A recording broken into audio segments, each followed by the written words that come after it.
देखो ये जो है कल का टॉपिक्स क्लास 8 का जो छूटा हुआ था वहां से क्वेश्चन नंबर कहाँ से 6 से क्या है, तो ध्यान से देखो। चित्र बनाकर पौधा कोशिका तथा जंतु कोशिका में क्या करो, अंतर लिखो। क्या है, तो ध्यान से देखो। ये जो फिगर बना है वो कौन सा बना है, जंतु कोशिका का, और ये जो फिगर बना है वो किसका फिगर बना है, पादप कोशिका का।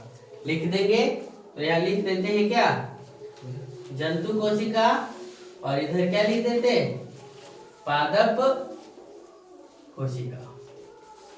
ठीक है। देखो ये जो बीच में दिखाया, ये देख रहे हो, एक केंद्रक है, ये क्या है, इसका केंद्रिका है। इसका बीच में जो भरा रहता है उसको हम लोग क्या बोलते हैं, केंद्रक द्रव। क्या बोलते हैं, केंद्रक द्रव बोलते हैं। फिर देखो ये जो छोटा छोटा दाना टाइप से दिख रहा है, ये क्या है, रसधानी। ये जो दिख रहा है वो क्या है, माइटोकॉन्ड्रिया। ये जो सर्पिलाकार है वो क्या है, अंतःद्रव्यीय जालिका। ये जो थैलीनुमा संरचना है इसको हम लोग क्या बोले, गोल्जी कार। ये इसका जो टोटल बाहर वाला दिखाया जिसको हम लोग क्या बोलते हैं, प्लाज्मा झिल्ली है क्या, कोशिका झिल्ली। प्लाज्मा झिल्ली है क्या, कोशिका झिल्ली। ये सब इसमें दिया हुआ है ना। और इसमें देखो, इसमें रिक्तिका को देखो एकदम छोटा है, रिक्तिका इसमें क्या है, एकदम छोटा है। लेकिन इसमें जो रिक्तिका दिया हुआ देखो कितना बड़ा है, बहुत बड़ा है। किसमें, पादप कोशिका में। उसका केंद्रक बीच में है, लेकिन इसका केंद्रक क्या कर दिया है, किनारे धकेल दिया। कहां धकेल दिया, किनारे धकेल दिया। बाकी बात जिसमें उसमें भी जो पाया गया वो इसमें पाया गया है ना। कुछ कुछ अंतर है, इसमें हरित लवक पाया गया, उसमें हरित लवक नहीं पाया गया, है ना। और देखिए इसमें कोशिका भित्ति पाया गया, उसमें क्या पाया गया, कोशिका झिल्ली। वही लिखे देखो कि जंतु कोशिका में कोशिका झिल्ली पाई जाती है, जबकि पादप कोशिका में क्या, कोशिका भित्ति।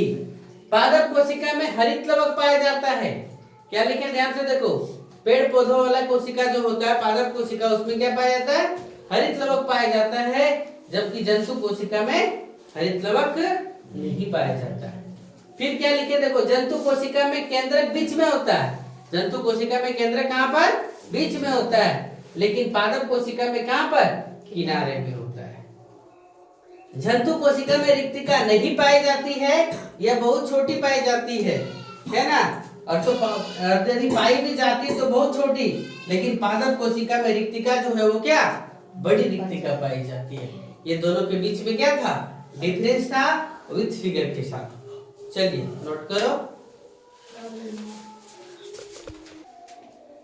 देखो क्या लिखा आगे। 7वां नंबर क्वेश्चन क्या है कि कोशिका में क्रोमोसोम अथवा क्रोमोसोम अथवा गुणसूत्र कहाँ पाया जाता है, उनके कार्यों का वर्णन करिए। देखो कोशिका में गुणसूत्र कहाँ पर, केंद्रक में पाया जाता है। कहाँ पर पाया जाता है, केंद्रक। इस जो 8वां एग्जाम हुआ इसमें एक क्वेश्चन दिया हुआ था कि बताओ कि केंद्रक में क्या पाया जाता है, इनमें से केंद्रक में क्या पाया जाता है। एक ऑप्शन में गुणसूत्र दे दिया था, एक में दे दिया था कोशिका झिल्ली, एक में माइटोकॉन्ड्रिया, और एक इनमें से कोई नहीं। तो कौन होगा, गुणसूत्र होगा। समझ में आया। तो इस प्रकार से कोशिका में क्रोमोसोम अथवा गुणसूत्र कहाँ पाया जाता है, तो कोशिका में गुणसूत्र केंद्रक में पाया जाता है। इसका मुख्य कार्यों का वर्णन करो। इसके मुख्य कार्य क्या है, आनुवांशिक गुणों को क्या करना, वाहन करना। पौधा कोशिका में कोशिका भित्ति का क्या कार्य है, तो जो पौधा कोशिका में कोशिका भित्ति का कार्य है, उसी प्रकार से जंतु कोशिका में कोशिका झिल्ली का कार्य है। क्या करना, तो आंतरिक अंगों को सुरक्षा प्रदान करना। क्या काम करना है, आंतरिक अंगों को क्या करना, सुरक्षा प्रदान करना। साथ ही साथ जो उपयोगी पदार्थ है उसको अंदर आने देता है, और जो अनुपयोगी पदार्थ है उसको क्या करता है, बाहर भेजने का काम करता है। फिर 9वां नंबर पूछा कि कोशिका के आकार के जीवों के आकार के साथ कोई संबंध नहीं होता। क्वेश्चन क्या है कि कोशिका का आकार का जीवों के आकार के साथ कोई संबंध नहीं होता है। क्या आप इससे सहमत है, यदि हाँ तो अपने उत्तर को स्पष्ट कीजिए। हाँ हम सहमत है। क्यों, देखो कोशिका का आकार का जीवों के आकार के साथ कोई संबंध नहीं होता है। कोशिका गोल, चकोर, बहुत प्रकार के रेखीय सब कुछ भी होता है।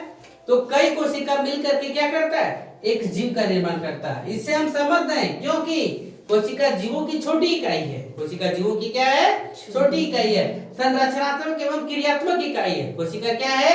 सजीवों की क्या? संरचनात्मक एवं क्रियात्मक इकाई है। और साथ ही साथ कोशिका, कई कोशिका मिलकर के क्या करता है? एक जीव का निर्माण करता है। समझ गए? इसलिए कोशिका ये नहीं बता सकते कि कोशिका का क्या करेगा, एक जीव का आकार कौन लिख देता है। समझ गए? ये आप लोग का चैप्टर 1 का full notes with answer question ये समाप्त हो गया। और आप लोग का फिर अब क्या, कल अगला जो क्लास होगा उसमें MCQ क्वेश्चन आएगा, जिसमें हो सकता है 30-40 को, इसलिए कॉपी भी खरीद लीजिएगा।